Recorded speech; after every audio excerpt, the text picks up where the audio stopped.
Hindi pa man humuhupa ang tensyon matapos ang putukan sa Senado. Isa na namang pangalan ang inilulutang bilang posibleng susunod daw na Senate President. Yan ay walang iba kundi si Senator Migs Zubiri. Ayon nga sa ulat ng Billionaire News Channel, pinag-uusapan daw umano sa loob ng Senado ang posibilidad ng panibagong leadership shake-up. Ilang araw lamang matapos mapatalsik si dating Senate President Tito Soto at mapalitan ng bagong Senate President Alan Peter Cayetano. Batay nga daw sa source ng ulat, si Zubiri daw ngayon umano ang kinokonsiderang consensus candidate ng ilang senador mula sa magkabilang kampo upang umanay mapakalma ang umiinit na tensyon sa mataas na kapulungan. Dagdag pa nga sa ulat, posibleng gamitin umano ni Zubiri ang tinatawag na seatmate block upang makuha ang kinakailangang 13 boto para maagaw ang Senate presidency. So sino kaya sa palagay ninyo ang mga senador sa majority na babaligtad sa mga susunod na araw? Well, kapag ginawa nila ayon na sila'y umalis sa majority ngayon at lumipat sa bagong minority, ay syempre ano na iisipin ng taong bayan? Bakit sila bumaligtad? Ibig sabihin, tinakot? Natakot?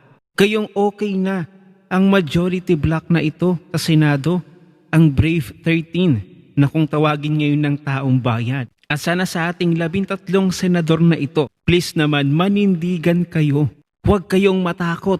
Halos magbuwis na nga ng buhay itong si Senator Bato kung inyong aalalahanin para lang makabuo ng 13 boto at mabago na ang liderato sa Senado nang maituwid na ang mga baluktot na sistema ng dating majority ni Tito Soto. Alalahanin ninyo ang ginawa ni Senator Bato. Napaka-risky para sa kanya na magpunta dito sa Senado kahit alam niya na mayroon siyang warrant of arrest at anumang oras ay siya'y dadamputin na lamang at dadalhin sa The Hague, Netherlands. Pero hindi niya inisip ang panganib na yun. Kaya't sana sa ating mga Brave 13 senators, manindigan tayo, gawin natin yung tama. Kasi para ito sa ating kinabukasan at sa kinabukasan ng mga susunod na henerasyon. Alam niyo din naman na palubog na talaga ang bansang Pilipinas sa Marcos administration. Kanila na lamang pinagtatakpan. Pero ang mga Pilipino, ang taong bayan, ramdam na ang paglubog ng kanilang bayan.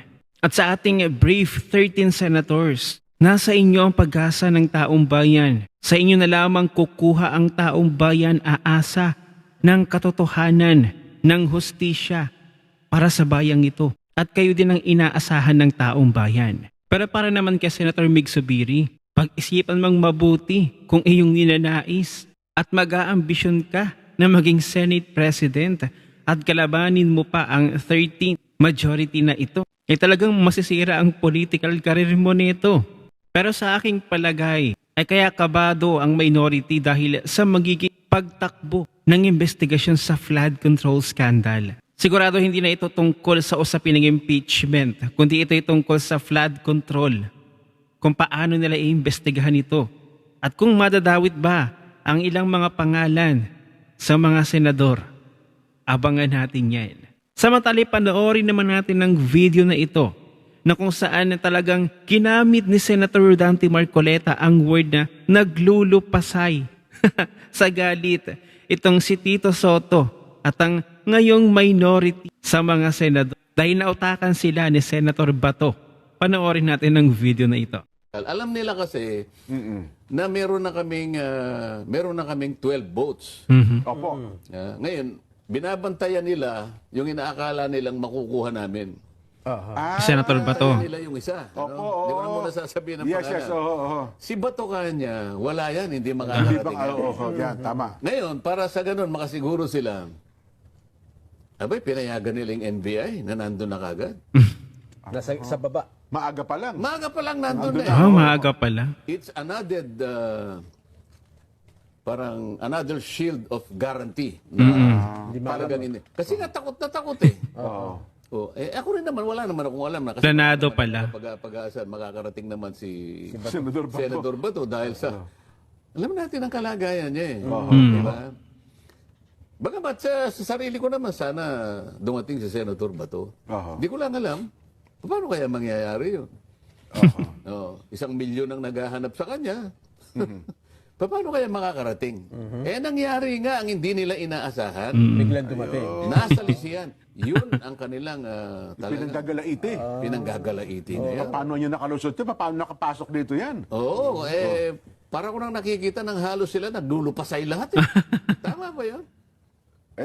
Well, mali-mali yun, Sen. Kasi sabi nyo nga, talaga naman, alam naman nila, kasi sa bilang ninyo na siyam at sila ang 13, anytime talaga, pwede talagang mangyari yun. Oo, pagkatapos doon, lumabas silang lahat. Pumunta sila doon sa aming, meron kaming lounge eh. Opo. Senator's lounge eh. Opo. Ako naman, siyempre, gusto ko rin malaman kung ano yung pinag-uusapan nila, di ba? Di pumasok naman ako. Siyempre, Nakidinan kayo ng konti. may pagkain naman doon. Bakit sa kanila ba yun lang? Kasama naman ako ron. Lahat naman ng naman. Ako naman sa ganung pagkakataon, ako'y tuwan-tuwa namang nakikita ko naman sila eh. Kung paano sila naglulupasay. Alam mo, naririnig, may nakikinig ngayon sa sinasabi ko, kaya kailangan sabihin ko ito. Di siyempre, nakiumpo ka naman ako ron. Opo. Di yan. Ba't ka ako ang popular ng mga mukha ninyo?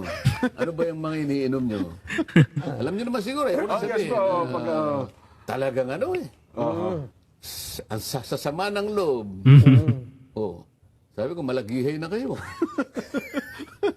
Malagay. Parang, iba nga yun na. Kami ba ganon? Ako nga, sinasabi ko sa inyo, pinilit ko pang tapusin yung hearing ko eh. Nung ako pa ang chairman ng Blue Ribbon. Umabot pa ako ng alas 4 ng hapon eh. Nung tagpo na yun, kayo po Talagang- mismo, yes, nakamonitor kami nun eh. Hindi ko alam. Alas 12 pala ng tanghaling tapat, nakuha na nila. Nag-meeting na sila. Pero wala akong alam doon. Opo. Kahit siguro malaman kung wala na sa amin, itutuloy ko pa rin dahil kailangan matapos yung agenda namin. So nakakatawa rin pala ito. Grabe kong mag-joke si Senator Marcoleta. Talagang ginamit niya ang word na naglulupasay. Kung siyam na lang ngayon ang minority, 2 ang abstain. Itong si Zubiri at saka si JB Ejercito. Kung di ako nagkakamali, tama niyo ko kung si JB Ejercito ba yung isa sa nag-abstain.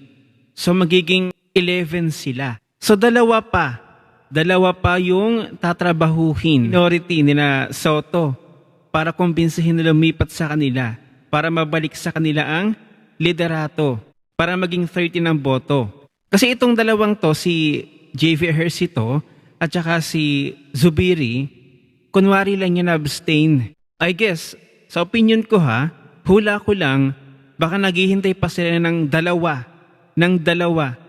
sa bagong majority na mahihimas at makukumbinsi na lumipat sa kanila. At kapag nakuha na nila, na sigurado na sila sa boto na yon, magiging 11 na yung bilang ng minority. At saka siguro lilipat itong 2 nag-abstain dito sa minority. Di magiging 13 nga sila.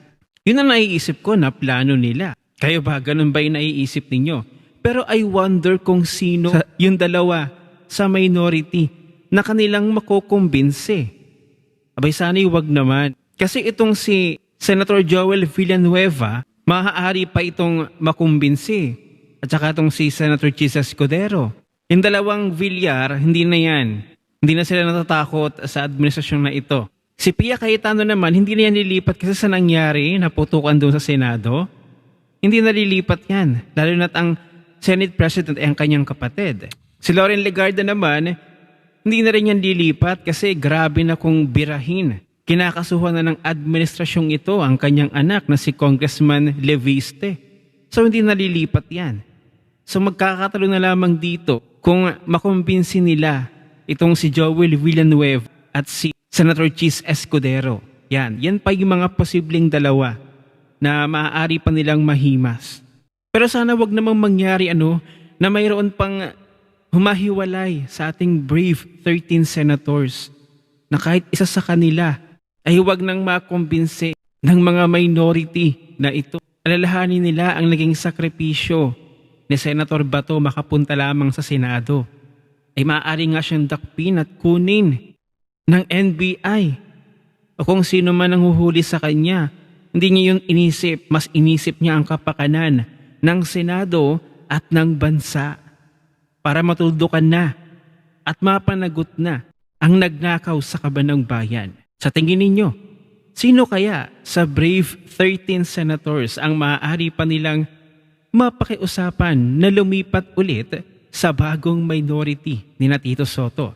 Ano ang inyong opinion? I-share mo na ang video na ito. Mag-iwan ng comment at like sa ibaba at magkita-kita ulit tayo sa susunod na video.